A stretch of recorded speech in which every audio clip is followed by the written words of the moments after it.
ଆପଣ ଗୋଟେ ଭିଡ଼ିଓରେ କେତେ ପଇସା ପାଉଛନ୍ତି? 100, 200, 300, 500 ଠିକ୍ ଅଛି। ଏଇଟା ଠିକ୍ ନୁହଁ। ଗୋଟେ ଭିଡ଼ିଓରେ 100, 200, 300, 500 ପାଇଲେ ତା ମାନେ କ'ଣ ଆମ ଓଡ଼ିଶା ମାଟିକୁ ଅଲଗା ଅଲଗା କରିଦେବା? ଆମ ମା ମାଟିକୁ ଅଲଗା କରିଦେବା?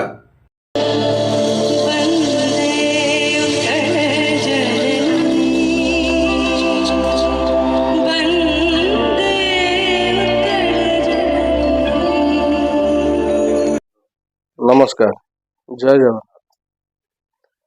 ଆକ୍ଚୁଆଲି ମୋର କିଛି ଭିଡ଼ିଓ ବନେଇବାର ନଥିଲା। ମୁଁ ଦେଖୁଛି ଏବେ ମୋବାଇଲ ବିଷୟରେ, ମୋବାଇଲରେ ଆମର ପଶ୍ଚିମ ଓଡ଼ିଶା, ପୂର୍ବ ଓଡ଼ିଶା, ଦକ୍ଷିଣ ଓଡ଼ିଶା, ଉତ୍ତର ଓଡ଼ିଶା। ଆଚ୍ଛା, ଆମର ଓଡ଼ିଶା ବିଷୟରେ ତମେ କ'ଣ ଜାଣିଛ? କେତେ ଜଣ ୟୁଟ୍ୟୁବର ସମସ୍ତଙ୍କ ହାତରେ ମୋବାଇଲ ଅଛି, ଠିକ୍ ଅଛି, ଭଲ କଥା। ଆଚ୍ଛା, ମୋବାଇଲ ଥିଲେ ଯିଏ ଚାହିଁବ ଯାହା କରିପାରିବ? ଆମର ଓଡ଼ିଶା ବିଷୟରେ ଆପଣ ଜାଣିଛନ୍ତି କ'ଣ? ମୋର ବି ଗୋଟେ ଛୋଟ ସଂସ୍ଥା ଅଛି, ମୋ ପାଖରେ ବି 200-250 ଲୋକ କାମ କରୁଛନ୍ତି, ଠିକ୍ ଅଛି। ଆପଣମାନେ ସେଠିକାର ପଶ୍ଚିମ ଓଡ଼ିଶା ଭାଇମାନଙ୍କ ଠାରୁ ଚାନ୍ଦା ଆଦାୟ କରି ଏଇସବୁ ଭିଡ଼ିଓ, ଏ ଯେଉଁ ନାଟକବାଜି କରୁଛ, ଏଇଟା ଅତ୍ୟନ୍ତ ଭୁଲ। ଏଗୁଡ଼ା ବନ୍ଦ କରନ୍ତୁ। ଚାନ୍ଦା ଆଦାୟ କରି ଏମାନେ କିଛି ତାଙ୍କର କାମ ହାସଲ କରୁଛନ୍ତି। ଆଚ୍ଛା, ଏସବୁ କରିବାର ମତଲବ କ'ଣ?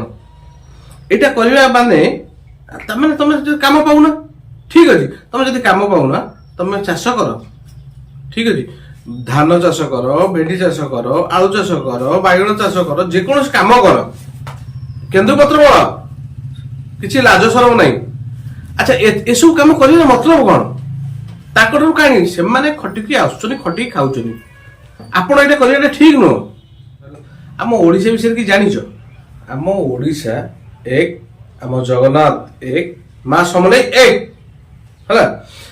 ମା ସମଲେଇଙ୍କର ପାଖକୁ ମୁଁ ବହୁତ ଥର ଯାଇଛି, ହାରାହାରି 5-6 ଥର ଯାଇଛି।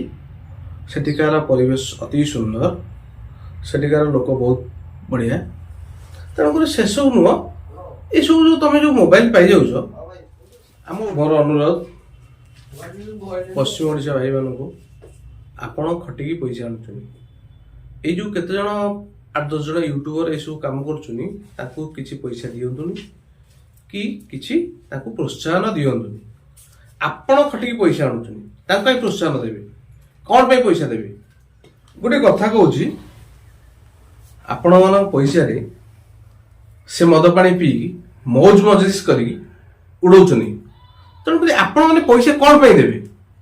ଆପଣ ଖଟିକି ଆଣୁଛନ୍ତି, ଚାନ୍ଦା ବେଦା କ'ଣ ପାଇଁ ଆପଣ ତାଙ୍କୁ ଦେବେ? ତେଣୁକରି ସେମାନଙ୍କୁ କୁହନ୍ତୁ, କାମ କରନ୍ତୁ, ନିଜେ ଖଟନ୍ତୁ, ପଇସା ରୋଜଗାର କରନ୍ତୁ। ମୁଁ ଏତିକି କହୁଛି। ମୁଁ ନେକ୍ସଟ ଭିଡ଼ିଓରେ ଆସିବି ଏବଂ ଆପଣଙ୍କୁ ଏଇଟା କେତେ ଦୂର ଭଲ ଲାଗିବ, ଖରାପ ଲାଗିବ, ସେଇଟା ତ ମୁଁ କହିପାରୁନି। ଆଉ ଯଦି ଖରାପ ଲାଗିଥିବ ଖରାପ ଭାବିବେନି, ଭଲ ଲାଗିଥିଲେ ନିଶ୍ଚିତ ଲାଇକ୍ ସେୟାର କରିବେ। ଏତିକି କହୁଛି।